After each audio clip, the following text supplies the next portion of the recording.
My growing up was a lot like Patty's.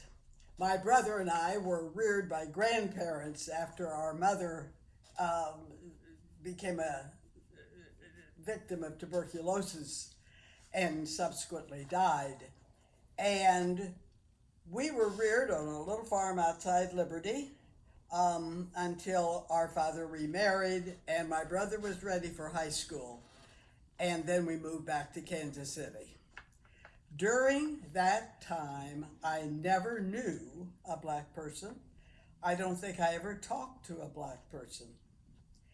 We had a black woman, who did our laundry and fixed our dinner when our parents weren't going to be home. And she became an intimate part of our family. But she was the only black woman I think I knew as I was growing up. I don't think I met another black person once I entered until I walked into my first classroom and there were two black students sitting there in sixth grade. I've been asked if following Selma, I had some sort of an epiphany of sorts. And I've always said no. I've always seen the injustice of racism. I've always bemoaned it. I felt sorry for black people. But it wasn't until I was in my 80s until I saw the role of white supremacy making racism. I just didn't see it. Patty and I went to hear Father Massengale when he was at Rockhurst, and I thought, this man is a prophet, and I'm going to follow him, and I have. When he says in the podcast that we've been asked to read, that whiteness in our church is normative as it is in society, when the white European experience is normative, Father Massengale says that's idolatry. And I think, oh my heavens. When I say, but that's just the way things are, that's idolatry. So it's time, as he says, and I support, to make white people feel uncomfortable. It's a big thing. We talk racism, and we have done good things with that talk. In 1965, 5 months after the demonstrations that went through Alabama, we had the Voting Rights Act of 1965 passing Congress. That's almost the speed of light. So good things have happened. I wonder, will the demonstrations today have some sort of a national effect? We're remembering George Floyd. We're remembering the scores of people who had been the victims of police brutality, and we've seen their names and their pictures on the posters at the demonstrations. When we say, oh, I shall be so glad when things return to normal, we must realize that what normal means to black people isn't what it means to us. Normal for black people means what's portrayed on those posters, and they shudder to think of returning to normal.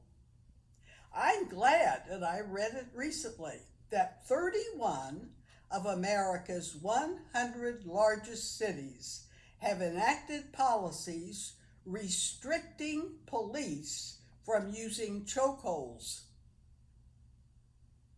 And Atlanta, San Diego, and 67 other cities require officers to intervene when another officer uses excessive force.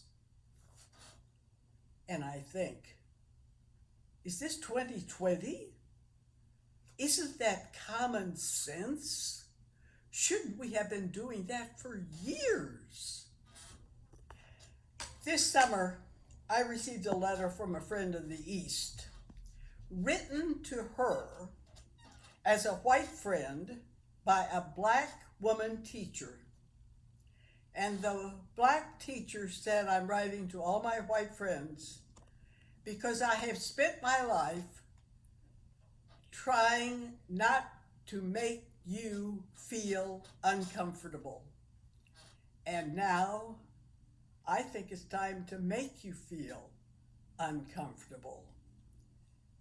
And she went on that she was unwilling to listen to white people bemoan looting during the demonstrations. Now, looting is wrong and looting is bad.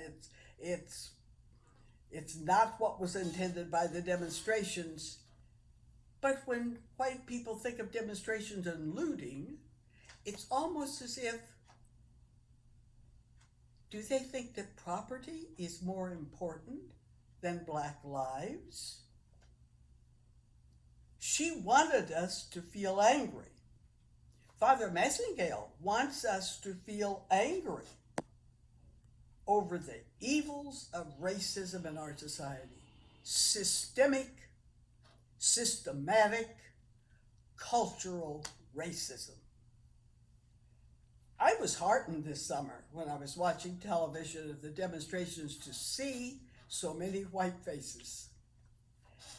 And one of the reporters told the story of overhearing a police officer ask a white girl standing next to a black girl why the white girl was at the demonstration. And that little teeny bopper said to the police officer, I felt that my white privilege might be a support for my friend. And I thought, that little teenager was so much smarter than I was at that age. It took me about 3 times her age to realize what white privilege does in our society. And I was thinking, it's not always true. We're not always safe. Father, the lady who wrote the letter said that when you are fighting for black equality, sometimes you're treated like blacks. And that is true. We also suffer the violence. But the black teacher concluded her letter by saying, I'm sorry to make you feel uncomfortable, but it's time to do so. And I think we're citizens of the same country. When are we going to start treating everyone like the dear neighbor? Thank you.